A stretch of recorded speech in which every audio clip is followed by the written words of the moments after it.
ಬೇಡ, ದೊಡ್ಡಪ್ಪನ ಈ ವಿಷಯವಾಗಿ ಏನೂ ಕೇಳ್ಬೇಡ. ಅಮ್ಮ ಬಾ, ಒಳಗ್ ಪೂಜೆ ಮಾಡ್ಸೋಣ. ರಾಧಿಕಾ, ಏನ್ ಮಾತಾಡ್ತಿದ್ಯಾ?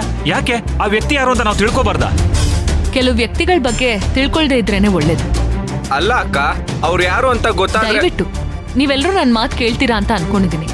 ದೊಡ್ಡಪ್ಪನ ಈ ವಿಷಯವಾಗಿ ಯಾರೂ ಬಲವಂತ ಮಾಡ್ಬೇಡಿ.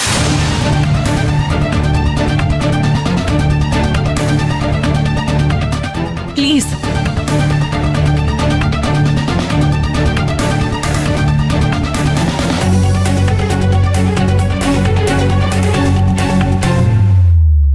ದೊಡ್ಡಪ್ಪ, ಇನ್ ಮುಂದೆ ಪ್ರತಿಯೊಂದು ಹಂತದಲ್ಲೂ ನಮ್ಮಪ್ಪನ ಸ್ಥಾನನ ನೀವೇ ತುಂಬಬೇಕು. ತುಂಬ್ತೀರಾ ಅಂತ ನಾನು ನಂಬಿದ್ದೀನಿ. ನಿನ್ನ ನಂಬಿಕೆ ನಾನು ಉಳಿಸ್ಕೊತೀನಿ ರಾಧಿಕಾ.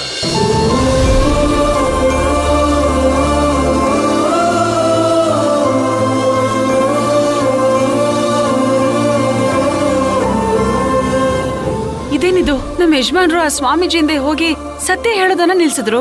ಈಗ ಈ ರಾಧಿಕಾ ಆ ಸ್ವಾಮೀಜಿಯಿಂದ ಹೋಗಿ ಅವ್ಳ ದೊಡ್ಡಪ್ಪನ ಹತ್ರ ಸತ್ಯ ಏನು ಅಂತ ಕೇಳದನ್ನೇ ಬಿಟ್ಬಿಟ್ಲಲ್ಲ. ಆ ಸ್ವಾಮೀಜಿ ನಮ್ಮ ಮನೆ ದೇವ್ರಿರ್ಬೇಕು. ನನ್ ತಾಳಿ ಕಾಪಾಡ್ಬಿಟ್ಟೆ ತಂದೆ. ನಾನಿನ್ ಸನ್ನಿಧಿಗ್ ಬಂದು 108 ತೆಂಗಿನಕಾಯಿ ಹೊಡಿತೀನಿ. ದೊಡ್ಡಮ್ಮ, ಏನ್ ಯೋಚನೆ ಮಾಡ್ತಿದ್ದೀರಾ?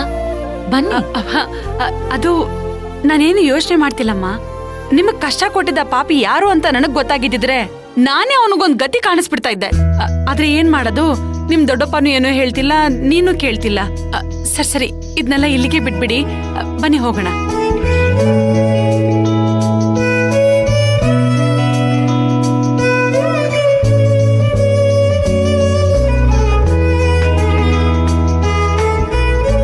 ರಾಧಿಕಾ, ಯಾಕೆ ಒಂಥರ ಇದೆಯಾ?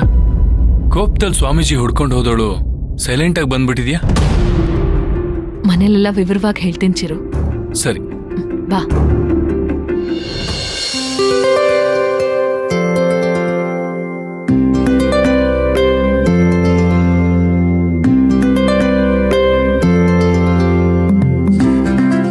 ಅಣ್ಣ, ಟ್ರೈನಿಂಗ್ ಸೆಂಟರ್ ಇಂದ ಒಬ್ರು ಕಾಲ್ ಮಾಡ್ತಿದ್ದಾರೆ. ನಾನು ಮಾತಾಡ್ಕೊಂಡ್ ಬರ್ತೀನಿ, ನೀವು ಹೋಗಿರಿ. ಹ್ಞೂ ಕಣೋ, ಸರಿ. ಹಾ, ಹಲೋ.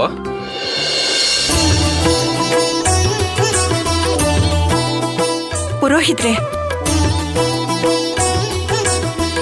ತಗೊಳ್ಳಿ. ಹಾ, ಕೊಡಿ. ಕೊಡಿಲಿ ಅದನ್ನ. ಹಾ, ಕೊಡಿ ಅಮ್ಮ. ಮೀಟ್ರು ಕೊಡೋ.